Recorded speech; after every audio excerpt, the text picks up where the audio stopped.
When our composer Pete Redman first sent us this particular piece of music, I was on a train between Stuttgart and Hanover. It's the same trip that Coco Berthmann says she took on November 2nd, 2009, when she was just 15, and in her version of the story, running away from home for the first time. As I sat on the train, listening to the score in my earbuds and looking out over the German countryside, I wondered what it must have been like for Coco to take this journey all on her own. Here's how she told the story on the Skinny Confidential podcast. During the night, I think it was like 3 or 4 in the morning, I woke up and it felt like somebody was literally behind my back saying, "You gotta go, and you gotta go now." Coco really did run away that night. Her mother, Renata Ruff, confirms it, or at least she confirms a lot of it. While I'm talking, it's just like being there again, my heart beating so fast. Opened my door quietly, tiptoed down the spiral staircase. Did you even have a spiral staircase? I know this sounds silly, but I just want to know. Okay, ich lach nur, weil sie sagt... Kerstin Sillam is translating for me as I talk to Renata over video chat. So no, they had straight stairs, no spiral staircase. So Coco snuck down the regular staircase.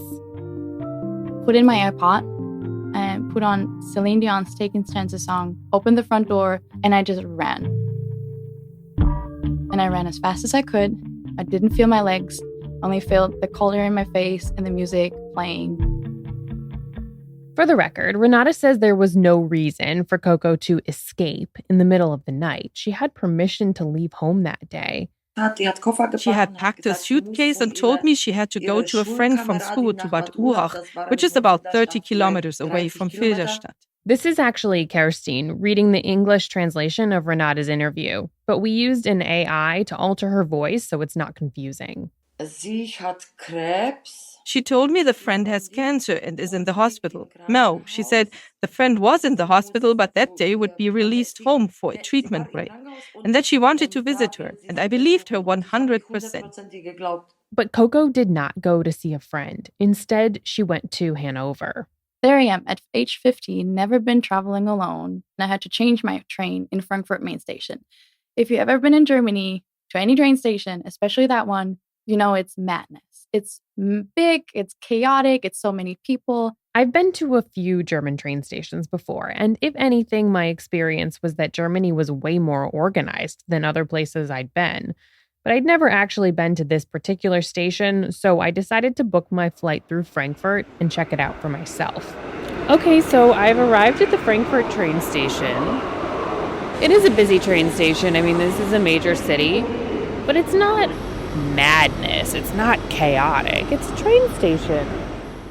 But then I also thought, I'm an adult living in New York City. I'm not a 15-year-old traveling alone. So I've kind of got to give Coco the benefit of the doubt on this one. When Coco arrived in Hanover, she checked herself into a clinic that treats traumatized children. We've actually seen some of the documentation that appears to be from that hospitalization. We can't actually verify it because of privacy rules. But seeing that document led us to believe that this next part of Coco's story is not true. I did not say anything about my mother. I only said that I was abused by my stepdad. Coco had already told authorities that her mother's ex-boyfriend Gregor had abused her. But according to the document from the clinic, she did accuse her mother when she got to that clinic in Hanover. She said that her mom was active in the rapes, or at least that's what the doctor wrote on the form. Renata denies this allegation. Coco stayed at this clinic for about 6 months, and after she left, she says she was completely alone, in hiding from her family, working at night to afford to pay her rent while she went to high school during the day. And she was just 16. That's when, in Coco's story, she says she encountered her next abuser, a therapist named Sebastian. The way Coco tells it, she developed an emotional dependency on Sebastian. She sometimes described it as being in love with him. It's something that she says happens to trauma survivors quite a lot. Very normal. Good therapists know how to handle that. But this Sebastian character was not a good therapist. To my surprise, when I told him what I'm feeling, he said, "Oh, I feel the same way. We should stop therapy and start a private contact." I was over the moon because I was like, oh, there's somebody that cares about me. After just a few weeks, Coco says Sebastian had another idea. He's like, I feel really bad that you're 16, going to high school, working at night, going to school in the morning. Why don't you come move in with me? And you don't have to worry about rent and like the logistics. So Coco says she moved in with him.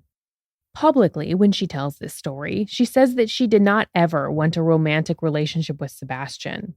But sometimes, when she told the story more privately, she would just say that she wasn't ready for a sexual relationship yet, that she was still too traumatized. One night, I was taking a shower. He just walked in and I was shook. I was like, what are you doing?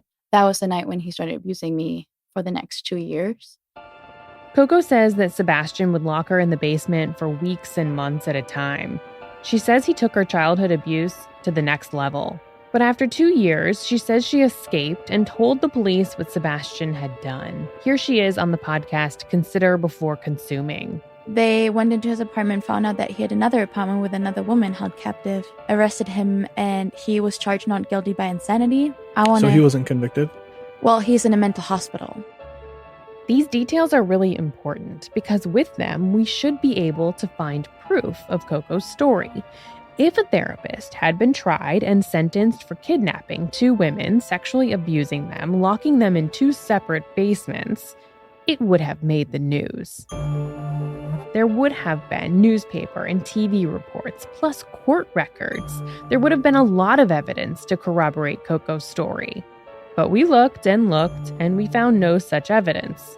What we can say for certain is that there was a therapist who treated Coco when she was a teenager, and that therapist did allow Coco to live with them after she was released from the clinic. Coco told several people that she was in love with this therapist and that she had been pressured to have sex with them. But the therapist was not a man named Sebastian. It was a woman named Caroline.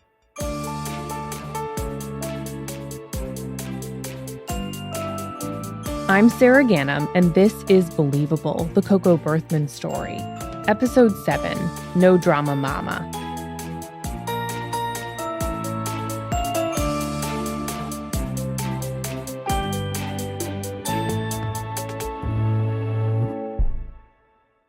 Let's take a quick break from the Cocoverse for a minute. There's a brand that's slowly taking over my house. I'm replacing everything with something from Quince. Instead of flimsy, fast fashion hauls, I've been spending my money on high-quality essentials that last long beyond the season. Quince is my spot for luxury without paying luxury prices. Quince offers a range of must-have items like 100% European linen for under $50, luxurious mulberry silk skirts, and of course, Italian leather bags and 14-karat gold jewelry starting at just $30. All of their prices are 50 to 80% less than similar brands. And because Quince creates timeless, classic styles that won't go out of fashion, you'll have them in your closet forever. I literally lived in this brand all winter. I bought so much of their silk and of their cashmere sweaters, and I was super impressed by the quality and the timelessness of the styles. Now that it's summer, I'm looking at their European linen pieces, and I actually have one of their Italian leather bags in my cart right now. I know you're wondering how they do it. Quince partners directly with top factories to cut out the cost of the middleman and pass the savings on to you. What's even better, Quince only works with factories that use safe, ethical, and responsible manufacturing practices and premium eco-friendly fabrics and finishes, so I can feel good about getting high-quality items that last longer. Upgrade your closet this summer with Quince. Right now, go to quince.com/coco to get free shipping and 365-day returns on your next order. That's QUINCE.com/coco for free shipping and 365-day returns. Quince.com/coco. The first time I heard about Caroline Roshman, I was interviewing Coco's mom, Renata, and we were talking about her daughter's escape on November 2nd, 2009. When Coco didn't return from visiting her friend, Renata called and texted, but she didn't hear anything back. I thought something is wrong, and the same evening I went to the police station and told them she went missing. Renata asked the police to check around Hanover, where the family used to live. Die Polizei bei uns hat And the police in called youth Hannover facilities in genommen Hanover, ist and it vom turned out that Jugendamt the youth beziehungsweise die authorities had Frau taken her Roschmann, into die ihre custody. Or Therapeutin more heimlich precisely, war Frau Roschmann, in who was her Hannover, wo secret ich nichts therapist in wusste, Hanover I knew die hat nothing sie about at dort that time, gebracht in die she Nähe brought von her to Hannover. Hanover. Frau Roschmann was not exactly a secret. According to the youth authority records, Coco had been seeing Caroline Roschmann once a week while living in Hanover. But it seemed that their contact did not end when Coco moved back in with her mother in Stuttgart. Wir haben Lautsprecher am Telefon angehabt. And there Ihr was a youth counselor on the phone with the police, and they were both hat on zu mir speakerphone. gesagt vor And der the youth Polizist, counselor said in Frau front Ruf, of the Sie officer, müssen dringend Frau was Hof, you have to unternehmen urgently gegen Ihre intervene with this Therapeutin, die therapist, Frau Frau Roschmann. Roschmann. Die Something arbeitet about her nicht mit work is rechten fishy. Dingen. What was it that she was doing that didn't seem to be right? Keine Ahnung. I have no clue. Renata says she has never seen the documents from the clinic, but we have. And so we know that Coco told the clinic she planned her escape with help from her therapist. Veteran Utah journalist Lynn Packer even reported that the therapist met Coco at the train station in Hanover. But that's not something we've been able to independently verify. My name is Becky Rasmussen. I'm the mother of 7 children and wife to Neil. This is a woman named Becky Rasmussen, not to be confused with Becky McIntosh, who you met earlier, but a second LDS mom named Becky. Becky's audio recording quality is not great, so we'll jump in if something isn't super clear. By the time I spoke to Becky, I was pretty sure that Sebastian did not exist. But then she said something that made me second guess myself. Sebastian had this home and she showed me the home. She actually showed you his home? Yeah, she showed me the home. If you could find his house on Google Maps, I would be really super interested in seeing where he lived. Becky has an amazing memory, and she was able to find the building that Coco says was Sebastian's home on Google Maps. It was the same street that Coco mentioned in a message to someone else, also describing Sebastian's home. So we sent producer Katerina Felke there, and it basically cleared up any and all doubts because the owner of the home has lived there for more than 40 years. And she said no one named Sebastian has ever rented from her. No male therapist has. And she says she's the only person with access to the basement. But Coco Berthmann told Becky Rasmussen a lot of other details about these therapists.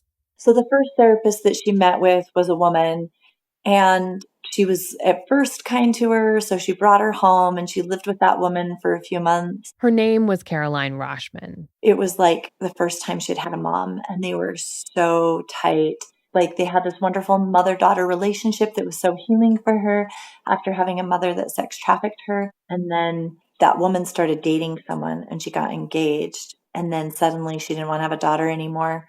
When Becky started comparing notes with other people who knew Coco, she found that there was another version of this story, one where Coco did not have a mother-daughter relationship with Caroline. She had a romantic and sexual relationship with Caroline. We've heard that version too. In fact, in one instance, Coco even went as far as to say that Caroline lured her into her bed as a condition of allowing her to stay. I have been saying for a while that I think Sebastian is really Caroline. Producer Karen Given and I have debated this idea a lot. There's no way to prove that. But my theory isn't that Caroline locked Coco in a basement or raped her or brought friends over to rape her or did any of the horrible things that Coco says Sebastian did. But I do think that maybe Coco split off another character who has a lot of the same characteristics as Caroline and occupied the same amount of time and the same chronological time as Caroline. But for whatever reason, is a man instead of a woman. Karen is right. In the stories Coco tells, Caroline and Sebastian have a lot in common. They were both therapists who treated Coco and then invited her to live in their homes. And that in and of itself is very unusual. Coco says she had a non-consensual relationship with both of them. And sometimes she says Sebastian helped her change her name before locking her in the basement. And sometimes she says Caroline is the one who suggested the name change. She has even said that her middle name, Vera Jean, came from Caroline Roschmann. I feel like at the very least, she's conflating two people. The obvious way to prove that Coco was never held captive by a therapist named Sebastian would be to figure out where she was actually living for those 2 years between the ages of 16 and 18. But that's been more difficult than you might imagine. We have records from the German Youth Authority, but only through the spring of 2009, before Coco ran away from her mother's home and checked herself into the clinic. We've asked Renata where Coco lived after she was released, and Renata says she doesn't really remember. We pressed her on it multiple times, and this is the closest that we've come to an answer. There was only like under supervision maybe, and the damn Miss Roschmann. She said the damn Miss Roschmann. Verdammte Frau Roschmann. Yeah, I got that. We looked for clues on Coco's Facebook page from this time when she was still Sandra. Math is such crap, or I'm too blonde. It was originally in German, but the AI is reading the English translation. Trying desperately to teach myself that damn math. Result, I'm still as dumb as before. Such shit. Starting with that post in February of 2010, Sandra checks in regularly. Most of the posts are in German. When she posts in English, it's usually song lyrics. Woke up in the morning feeling like P. Diddy. It's clear that Sandra is still in contact with her family at this point. There are comments from her mother and her brother Mike, and every once in a while, Sandra will post something vaguely concerning, but it usually comes across as relatively normal teenage drama. In July of 2011, she posts about her upcoming summer plans. Holland, too cool. And in 3 weeks, Egypt. This summer is going to top it all. And that's the last thing she appears to say on Facebook before the page goes silent. But this still doesn't get us any closer to figuring out where she was living, until Sarah, her friend from high school, visits an apartment she was sharing with a roommate about 6 months later, in the winter of 2012. By this point, she's calling herself Coco. And just a little aside here, Coco did graduate from high school 2 years behind schedule, but there's an explanation for that. In Germany, students choose between multiple paths. Renata says Coco planned to stop her schooling after middle school, but then she changed her mind and decided to go to the German equivalent of high school. And when students do that, it's not uncommon for them to repeat a year. And with Coco's various illnesses and hospitalizations, it's pretty easy to see why she would have graduated 2 years late. But it's hard to be exact about all of this because we don't really know. And, well, Karen is really struggling with that. Here we are like 6 months into this. I think more, Karen. I think it's 7 months. Oh, 7 months into this. Turns out Karen and I are also bad at math. When we recorded this conversation, it had been almost 8 months. We can prove that if she was held hostage, it wasn't for 2 years, but we have no confirmation other than her mother's word of where she was living after she ran away on November 2nd, 2009. But there's one more detail in Karen's Sebastian is Caroline theory that I haven't told you about yet. Renata says that after Coco moved out of Caroline's house, she moved into the home of another therapist. This therapist's name is Silke Modell, and her husband's name is Reinhard Papa. Coco told people that Silke Modell took her in because she felt responsible for Sebastian's abuse, because Sebastian and Silke worked in the same psychiatry practice. But we can find no record of Silke ever having shared a practice with a man named Sebastian. She did, and still does, share a practice with Caroline Roschmann. There is, of course, someone who could clear all of this up, and that is Caroline Roschmann. So I found myself spending most of one day waiting outside of her office in a town called Hemmingen. It's a suburb of Hanover. This is what I really hate. It was not a great place for a stakeout. It was in a neighborhood where a random person just standing around waiting looks really suspicious. I don't mind knocking on people's doors. I mean, I don't like it. But I do find it to be really effective. But when it's this awkward... I thought an email would ruin my chances of catching her. So instead, I walked in circles around the block, ringing her doorbell periodically, hoping that she might answer. Eventually, I found a park bench and called her office number with the help of our German team member, Katharina Felke.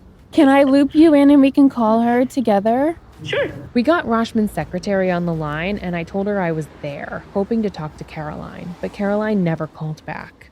I waited around for most of the day, but I never got her. So when I got home, I emailed a detailed list of questions.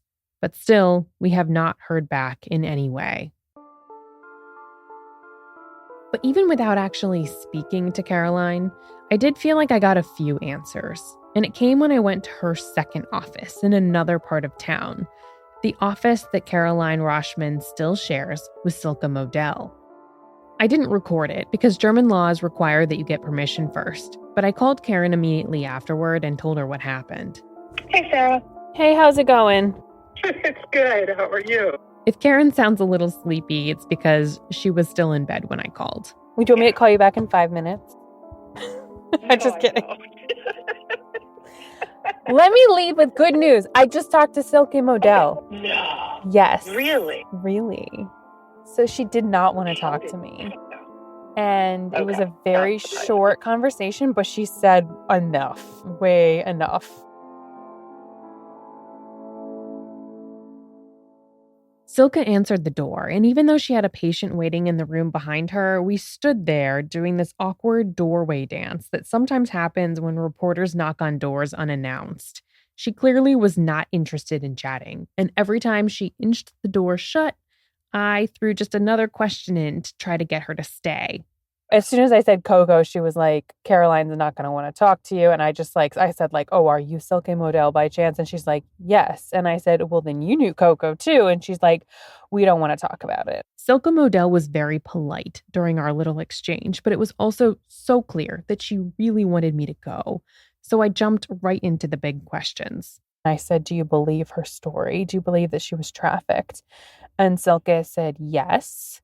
And I said, why do you believe it? And she said, because I could see that she had a disassociation with reality. I'll admit, I was surprised by that answer. At that point, we hadn't talked to anyone who still believed that Coco was a victim of sex trafficking. And I said, do you believe that she was trafficked by Gregor? And she said, yes. And I said, do you believe she was trafficked by other people? And she said, maybe, but definitely that she believes she was trafficked by Gregor. I really would have loved to dig into this more, but the door was nearly closed at this point, and I had other things I really needed to get to. She said that they don't talk to Coco. They don't want to talk about her because they feel let down by her. They gave a bunch of money to her and tried to help her, and then she cut off all contact with them. And I said, listen, I just got to ask you this burning question, because obviously it was clear I wasn't going to get much in.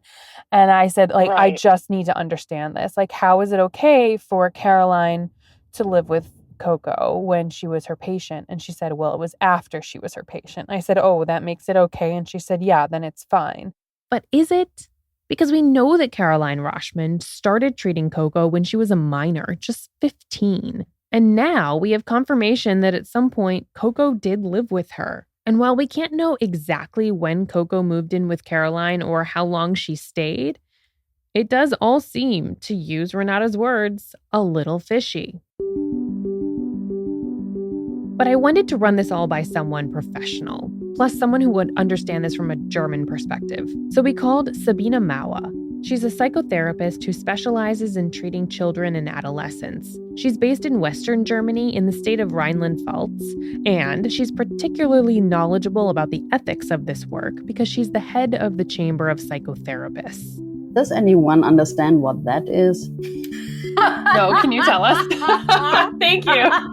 Everyone thinks of Harry Potter. I talk about chambers, chamber of horror, and so on. In this case, chamber means an association, like the Chamber of Commerce in the US. We set rules for psychotherapists, how to do your job properly. And some of those rules have to do with the relationship between a psychotherapist and their patients.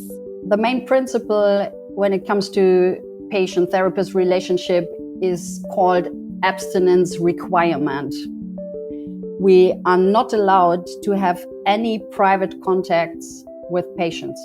We're not allowed to go for a coffee outside or meet at a party or something like that. It's very strict. And I think it's right that it's very strict. And the reason for this rule is really simple. It's a very intense process, and you get lots of very private information about your patient, and you're not on the same level, kind of. It's not your friend. I'm the therapist. The other one is the patient. And so we call it a power imbalance. We've mentioned the privacy laws in Germany before. They're strict. In the US, a doctor can get into trouble for sharing private information about a patient, but in Germany, a doctor can get into trouble for simply hearing private information about a patient. We actually learned this the hard way. We had to scrap an entire interview that we really wanted with an expert on medical ethics because we shared too much personal detail about the story. So this time, we all agreed. No names, just hypotheticals. I'm going to give you a little hypothetical here. If a child was seemingly in danger, if you as a therapist believe that a child was in danger, like imminent danger in their home, could you perhaps understand a situation where a therapist would help that child to run away? Would that be considered acceptable? No, never. Because we have strict rules how to deal in these cases. We have these cases every day where there's imminent danger in the home. A psychotherapist would never help a patient to run away. Of course not. Sabina says that instead, the psychotherapist would work with the police or with a youth authority to get the child to safety. Would you pick this teenager up at a train station if you knew that they had run away? We're not allowed to do that. No. We're not allowed to take them into our cars and so on. Yeah, I mean, I was trying to put myself in this person's shoes. Yeah. Like, if a child told me that they were, let's just say, being raped every day at their home, I can understand why another human being would want to help them get out of there. Of course, it is understandable. But another risk is that not all psychotherapists are good persons. And of course, we have like sexual abuse via psychotherapists. Not very often, but things like that happen. Is there a situation where living with a client would be acceptable? Never. This is the answer. It's never acceptable to live with a client, to take them in for one night. They don't have a bed to sleep anywhere or something like that. This would be a heavy breach of the code of conduct and would have serious consequences for the psychotherapist. But the abstinence requirement does not last forever. There's a recommendation in our professional code of conduct that it's at least 1 year after finishing therapy. Sabina says, in her opinion, it would still be ethically wrong, but there wouldn't be any legal consequences to living with a former client if at least 1 year had passed. Maybe it would be different if it's a child or a minor. Germany has rules about how people in all sorts of professions, teachers, doctors, therapists, deal with kids. And if Coco was under the age of 18 when she moved in with Caroline, Caroline could have been breaking one of those rules. What if they were emancipated? Coco has said that after she checked herself into the clinic in Hanover, her mother took her to court to try to force her to come back home. She says she fought that in court and won, and after that, she was legally on her own. Is there a process for making a child legally an adult? No. Producer Katarina Felke double-checked, and Sabina is right. There's no such process in Germany. Okay. Karen, am I missing anything? I have one more hypothetical. I love hypotheticals. If that child has a history of making accusations of sexual misconduct, what is the therapist risking by moving that child into their home? Yes. I mean, why would you do that? This is so stupid of a therapist. Yeah. Because I think it would be unethically for every patient or ex-patient, but some patients are special. They have special histories. They have special problems. And then you should be even more careful for the child and more careful for yourself, of course. All of this is really messy. And the fact that we can't nail down the timeline is not helping. We cannot say with certainty that Caroline Roschmann actually broke any rules by allowing Coco Berthmann to move into her home. But we can say that every mental health expert that we have spoken to has said it was a very bad idea. And I was able to get some finality to the Caroline Roshman story. It came from Becky Rasmussen, the LDS mom who showed us Sebastian's house. This is Believable, the Coco Berthmann story. At first glance, Becky Rasmussen has a lot in common with all the other LDS moms that Coco scammed, with one, or actually two, very notable exceptions. I have a mother who is a clinically diagnosed paranoid schizophrenic, and I have a father who's a compulsive liar. And so when I listen to everybody, I listen with this filter of, is this their perception? Is this a lie? Is this the whole truth? Is this an exaggeration of the truth? The first time Becky emailed me, she described herself as a no-drama type of mama. And so it makes sense that Becky was suspicious of Coco's story pretty much from the very start. But still, it took her a while to really unravel Coco's lies. Becky met Coco in July of 2017, right before her au pair visa expired and she had to move back to Germany. Coco was flying out of Salt Lake City, and Becky's nephew offered to give her a ride to the airport. So Coco stayed with Becky and her family and joined them in their 4th of July celebrations. They went to the Stadium of Fire in Provo and kayaking in Tibble Fork Lake. Coco is very energetic and she's very spontaneous, and she is absolutely delightful and fun to be around, like at first. Becky has a daughter, Aaliyah, who was studying German in high school, and so she and Coco became fast friends. Coco explained that she wanted to come back to the U.S. on a student visa, but she needed to find a sponsor. And so my daughter explained the situation, and I'm like, sure, we'll do it. So when Coco moved back to Germany with the idea of taking her ACTs and applying for college at Brigham Young University, she and Becky stayed in touch. And this is when Coco first started telling Becky the details of her story. But from the start, Becky says she was skeptical, like when Coco told her about Sebastian and how he held her in the basement. So I was like, so how did you use the bathroom? She just started crying, and she's like, I don't want to tell you because I don't want you to imagine it and think less of me.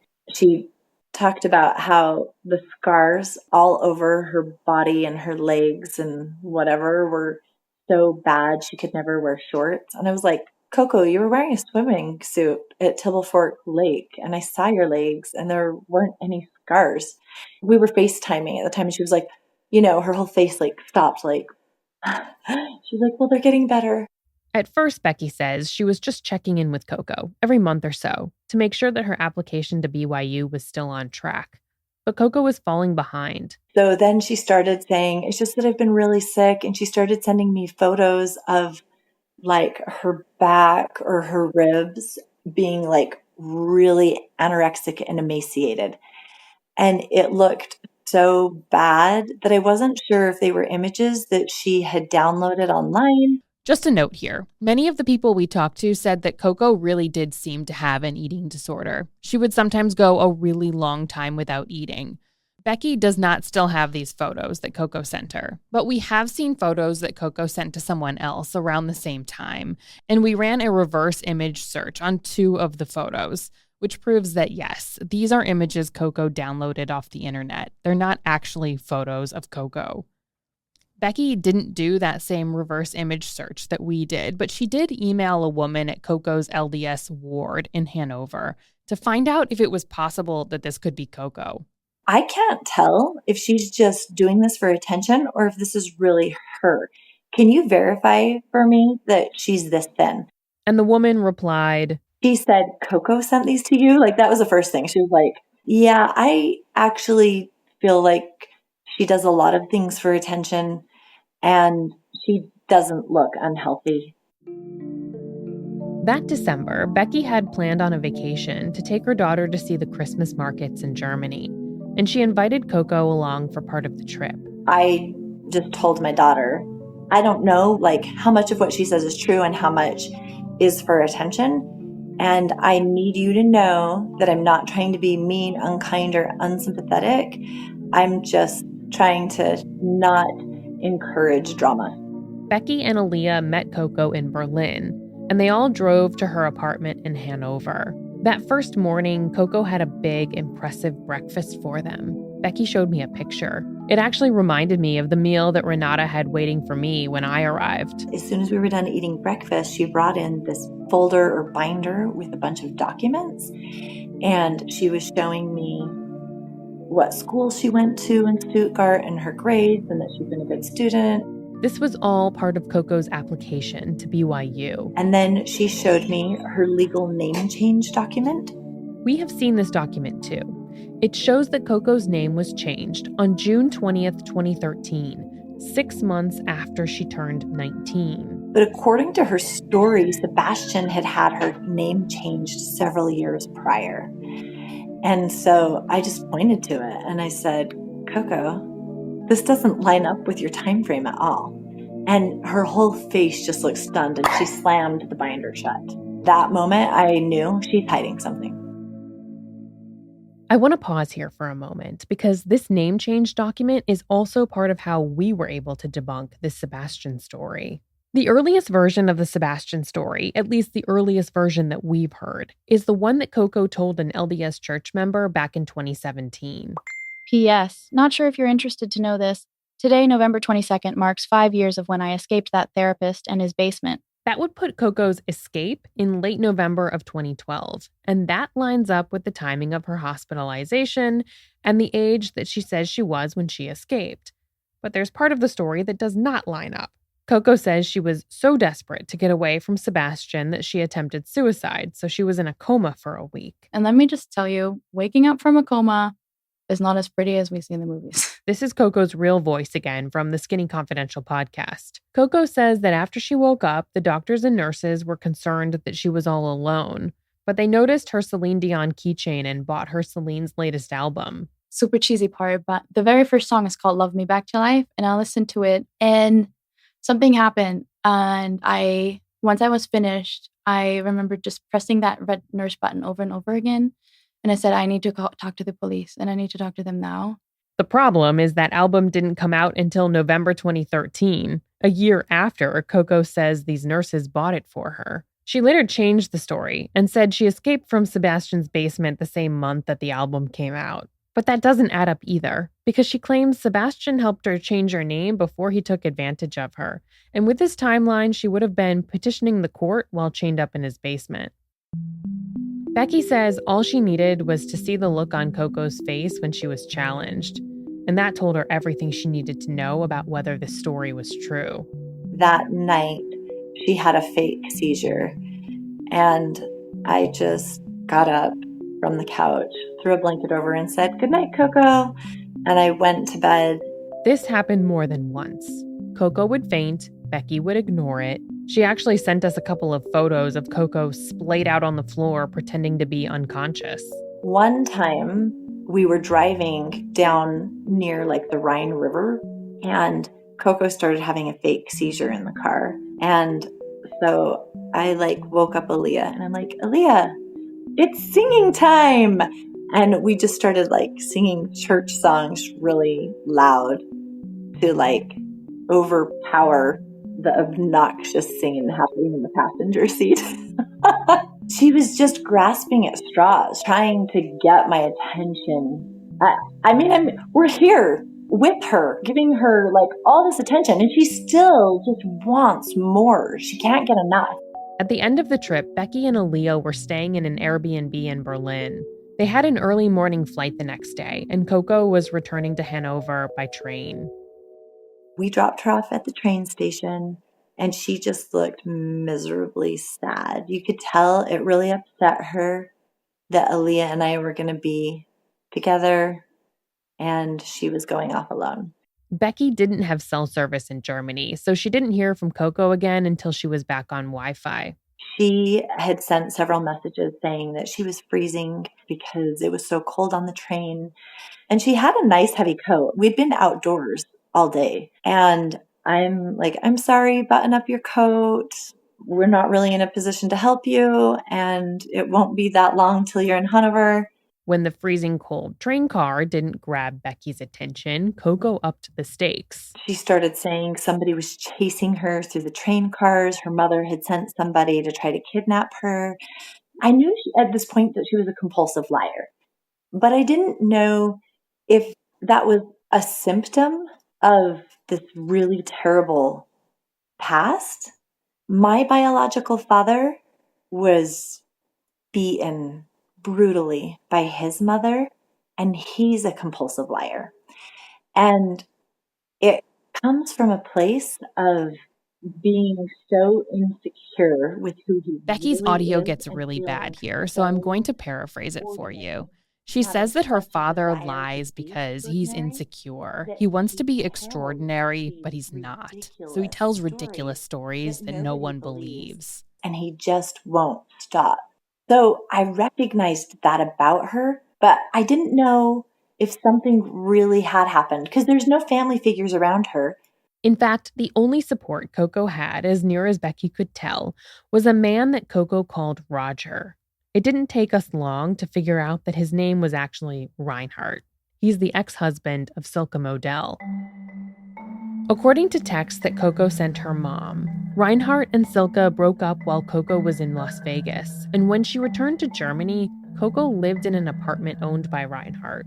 It was across the hall from his own place in a brownstone in Hanover. Coco talked to Reinhardt often while traveling with Becky and Aaliyah, only she always called him Roger. Coco told Becky that both Roger and Silke were therapists, even though all records indicate that Reinhardt's actually a businessman.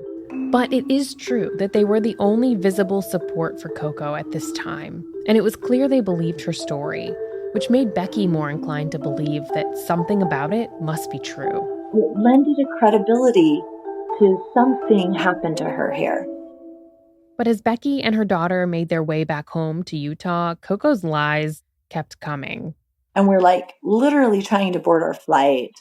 Coco's telling me she's running down the street outside of her apartment. Somebody kidnapped her. So she's texting me while they're chasing her. They're chasing me.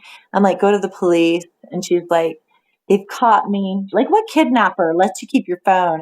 We asked Becky if we could see these text messages, but they were sent over WhatsApp more than 5 years ago, and Becky says she's since gotten a new phone and can't access her archive. She is texting me that they're actively raping her. I'm like, if you've got your cell phone and you're texting me, you can also dial 911. At this point, I'm like, this is so pathetic. She should be embarrassed. But it wasn't over yet, because when Becky's plane landed in Salt Lake, her phone was ringing. Coco starts calling. And she's sobbing. She's so scared, and they raped her, but they let her go, and they told her they're going to get her again. I'm like, where are you now? And she says, I'm in my apartment. And I said, have you told Roger? And she said, no. Did you go to the police? No. And I'm like, well, I don't want to hear any more until you talk to the police. I am home with my husband. He hasn't seen me for over a week. I'm going to be with him. And then she was like, you're going to abandon me now and you're going to choose him. And it became this choice thing. How can you choose your life over me? She just started crying and calling me heartless. She thought I would be different. She thought that I would be there for her and I was abandoning her. This was Coco's MO. Attention was the currency that she was always seeking. And no matter how much was given to her, it was never enough.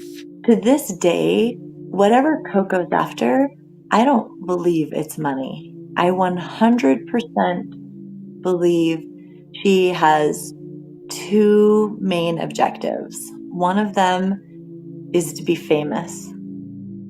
And the other is she is obsessed with developing relationships with mother figures and seeing if she can have more power over them than their children or their husbands. And this is where Coco went wrong. Because when Coco chose LDS moms as her marks, she chose women who were predisposed to believe and forgive. But these women would never choose Coco over their own families. Time and time again, among the LDS mothers we have interviewed, this has been the breaking point. They would help until it endangered their relationships with their families, and then they were out. I basically told her, I cannot place you in a position where one of my sons or my husband's character could be called into question or imprisoned based on a false accusation. And I said, I am still willing to sponsor you. Wow. Yeah. I said, I want you to go through a year of therapy and a year without telling me a single lie about a rape or some new chase scene or anything else. And if you can make it a year, then we'll still sponsor you. But I only want to hear from you once a week. And I will not give you more than an hour of my time each week. And she got really angry and upset about that time limit. And soon it wasn't just Coco who was upset with Becky. I started receiving email from Roger, like 3 emails a day telling me I was causing her damage. And with his, professional background, he advised me to immediately provide her with a loving, nurturing support that she needed. Becky's husband is a network security engineer, and he was able to determine that the emails coming from Roger were actually coming from the same IP address that Coco was using. So Becky wasn't swayed by those emails. But messages kept coming. Next from Coco's friend, a man named Matthias. According to his Facebook profile, Matthias is a tall, handsome brunette. But Becky now believes that profile was fake, and it was actually created by Coco. Coco's life is a special case and a crazy one, but it's not made up in any way. That's an AI-altered voice reading from one of those messages. I tried to see all sides and all opinions, and in my point of view, Satan is trying real hard to take Coco away from Utah and becoming the daughter of God she is supposed to be. Finally, Becky had enough. Becky told Coco she believed that Coco was sending all of these messages herself, not Roger, not Matthias. And she issued an ultimatum. If Matthias reaches out to me one more time, if Roger reaches out to me one more time, or if any other random person decides to communicate your agenda on your behalf, the deal's off. I will not sponsor you. And she just sobbed and said, I promise I'll get help. I'll go to therapy. I promise I can't help it. There's a reason I lie. And I hate it, and I'm working on it. And she just cried really pathetically. She admitted to lying about all of her Celine Dion stories. She admitted to lying about being chased through the train cars and through Hanover. She admitted to lying about the rape that happened in Hanover after we left her. And she admitted to telling lies about Caroline. Caroline had not lured Coco into her bed. She didn't have a sexual relationship with her. Coco admitted to Becky that none of that was true. But Coco still insisted that she had been abused by her parents, and she said that most of what she said about Sebastian was also true. No Drama Mama was over it. She wasn't going to listen to any more of Coco's stories. I just said, I don't want to give you an opportunity to lie about any of it. I'm just telling you, if there are any more lies, all bets are off. Of course, Coco did not stop telling lies. She just stopped telling lies to Becky. Coco did this a lot. Once she got caught, she just moved on. And less than a month after that last conversation, she was back at it with new victims, a couple she met in Las Vegas. She came up afterwards and said, oh my gosh, I'm so excited, blah, blah, blah. I love Celine Dion. My mom trafficked me, blah, blah, blah, Celine Dion. She wasn't happy with just Beth alone. Never. I had to be a part of it. Because to her, Nicole is the access point to Celine. Correct.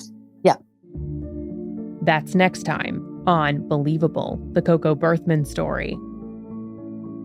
Believable, the Coco Berthmann story, is a Dear Media original series. It's reported and written by me, Sarah Gannam, and our showrunner, Karen Given. Additional reporting was done by journalists Kerstin Silm in Los Angeles and Katarina Felke in Berlin. The managing producer is Rosalie Atkinson on behalf of Dear Media. Technical production is by Amanda Vandekar. Original music was composed by Pete Redman. Mixing and mastering, editing, and sound design is done by Karen Aaron Given. Story editing is by Nadia Hamdan. Fact-checking by Jennifer Corin. A special thanks to Asil Kibbe. Consulting producers are Simpatico Media and Infinity Rising. Executive producers are Jocelyn Falk and Paige Port for Dear Media.